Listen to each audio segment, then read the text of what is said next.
What's going on, guys? It's Saturday, September 16th, and here I am to update with you guys with my car.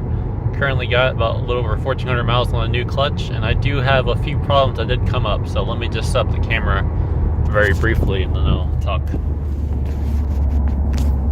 Okay, so basically I am now getting a throttle bearing whirling sound during cold starts in the morning and also in rainy weather.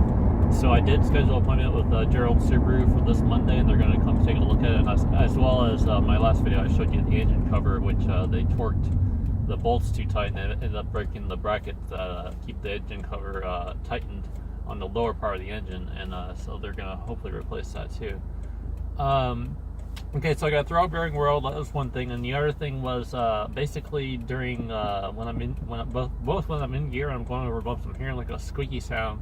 Again, coming from the transmission / firewall area, and that was something that I had before prior to the clutch replacement, and now I have it again. And this was with me babying the car, no launches, no anything that was would cause something to go wrong. Basically, I had that come up, I would say roughly around 800 miles after I got the clutch replaced. So that kind of sucks, but yes, I got to bring it in again this Monday, go back to the stock tune, and then go on back to figure out what could be the problem or what's causing that.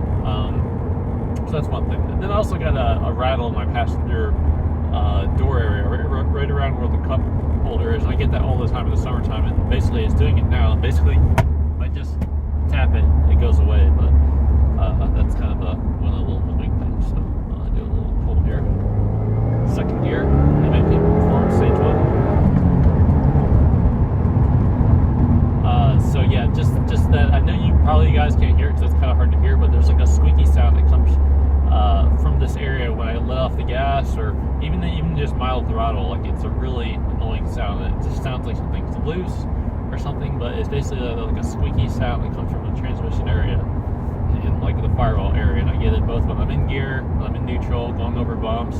I especially get it like in lower gears, like second and third gear. When I'm just kind of cruising around, you can hear it just squeaking like crazy. It's like just really, really annoying. So hopefully I get it figured out. Okay, in terms of other news, I am trained to be a school bus driver, so I am trained to get my CDL. The whole carporter thing, I'm just kind of putting that to the side because this whole school bus thing, it's a much better paying job, and I'm kind of on track to do that. So I'm going to be taking my exam pretty soon and getting through that. I'm going to be a school bus driver, so that's kind of cool, and I'm excited about that. So it's a better opportunity, better rate of pay, and also I get to drive, which is a lot better than just being some carporter and being someone's bitch, basically, which I don't want to be that person.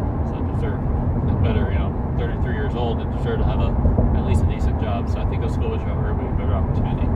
And again, I want to thank my girlfriend for helping me find that job. So it's just awesome. So very hopeful, and glad that things are going better for me. And I think in the long run it will all be worth it. All the rough times I had prior, it's like when you make things turn around, life gets better, and then you just don't look back, and then things get better, and that's just what's happening.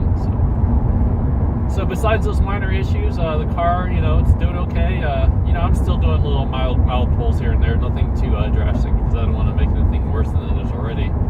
But overall, the car's been doing great. I am hopefully going to get a loaner car on Monday, because I got to do more school bus training that same Monday morning. I pick up or drop off my car, so I'm hoping everything will go okay. Because I know, of course, I don't know if the mechanics are still on strike, but I think they may be, and so that might be an issue of a loaner car available or what. So just hoping for the best. So once I get to my little area where I do my pulls and get away from traffic, I'll be able to do some pulls. But right now I'm just kind of talking and driving to keep things not so boring, I guess. So looks like I have a BMW M3, a silver one, in front of this F-150 pickup. So we'll see if he wants to do anything or do any pulls to it. So we'll see.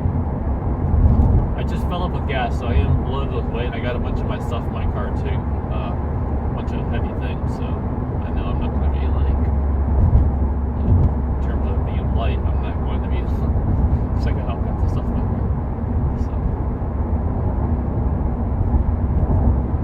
but weather's been nice and warm. It's like for a while it felt like it was winter time basically, and then now it's like back to being summer. It's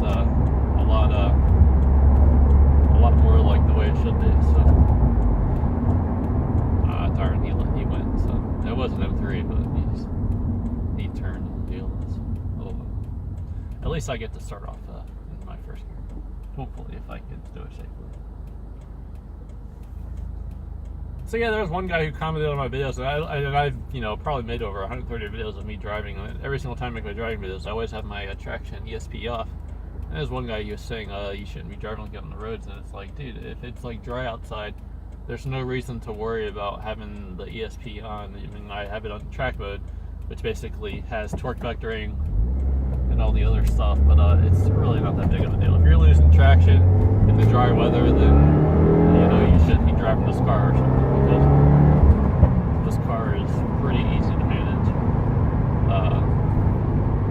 Just taking off and stuff, especially in the dry. Because if you're basically losing control of this car, you're either turning too fast or going at a higher rate of speed. But I'm just not doing it. I do the pulls, I get on the brakes, and then that's about it. So yeah, I just wanted to kind of make a comment about that, because I've never had one person say anything about that until that one person did. I just wanted to say so.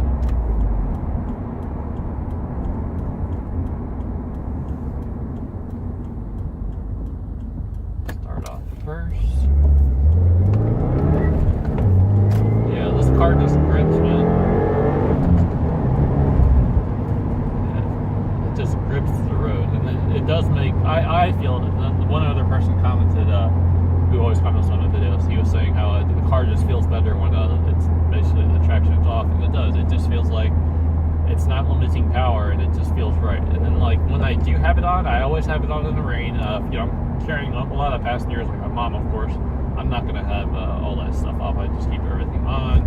And on the highway, because a lot of times at high speeds, I just I don't really have a need for having the traction off, so I keep it on because I just I prefer to have it on for those reasons. But yeah, winter time, obviously keep everything on unless I'm looking at deep parking lot, just kind of testing things. For the most part, when I'm doing these videos, I'm always having it off, and no one's ever said a thing. So you have to be really doing something stupid to lose. And there are people, they just get their car, they're probably young, probably don't deserve to be driving a car like this, and they're probably going too fast, taking a turn too fast or understeering. And then, yeah, that's why they wreck their car off 6 little miles, because they just don't know what they're doing. I've had this car almost 4 years now, and I have never, ever even brought it close to the limits of even having, things be out of control. So, all in all, let's just do a launch. Second gear.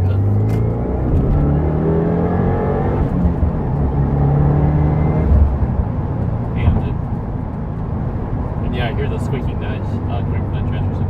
Maybe I'm going to close out the video, so maybe after I make this turn, I will bring the camera a little closer